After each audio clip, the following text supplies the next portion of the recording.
Assalamualaikum warahmatullahi wabarakatuh.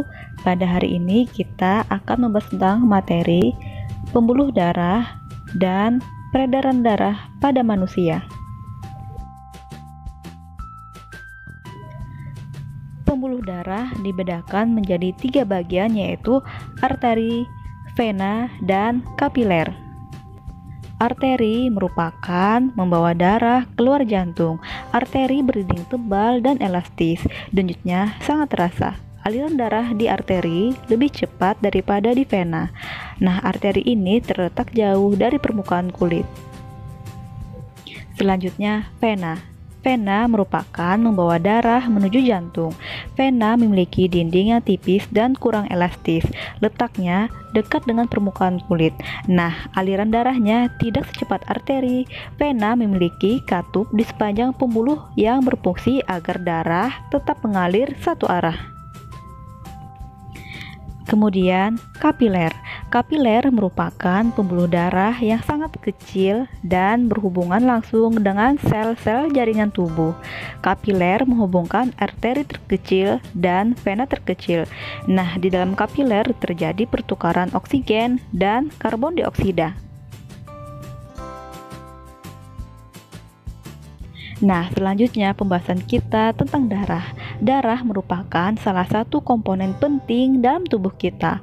Komponen darah antara lain sel darah merah disebut dengan eritrosit, sel darah putih disebut dengan leukosit, keping darah, trombosit, dan plasma darah. Yuk kita bahas satu-satu. Yang pertama, sel darah merah. Nah, sel darah merah disebut dengan eritrosit.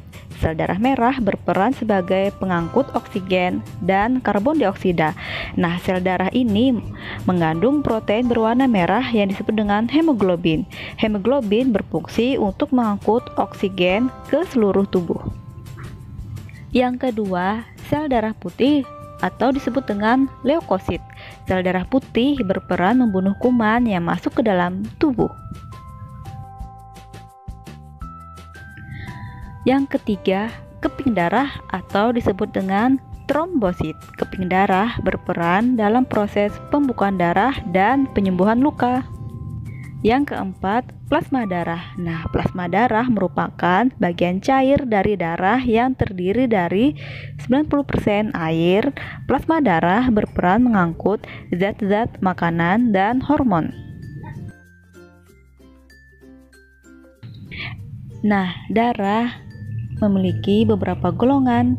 Ada darah A, darah B, darah AB, dan darah O. Orang yang bergolongan darah A hanya dapat menerima darah dari golongan darah A atau O. Orang yang bergolongan darah B hanya dapat menerima darah dari golongan darah B atau O. Orang yang bergolongan darah AB dapat menerima darah dari golongan darah A, B, AB, dan O. Nah, kemudian orang yang bergolongan darah O hanya dapat menerima darah dari orang bergolongan darah O. Peredaran darah manusia. Nah, berdasarkan arah alirannya, peredaran darah manusia terbagi menjadi 2, yaitu peredaran darah besar dan peredaran darah kecil. Nah, pada peredaran darah besar, darah mengalir dari jantung ke seluruh tubuh lalu kembali lagi ke jantung. Dimulai dari bilik kiri, aorta, arteri, kapiler seluruh tubuh, vena atas dan bawah, lalu ke serambi kanan. Sedangkan pada peredaran darah kecil, darah mengalir dari jantung ke paru-paru lalu kembali lagi ke jantung. Aliran darahnya dimulai dari bilik kanan, arteri paru-paru, vena paru-paru, dan serambi kiri.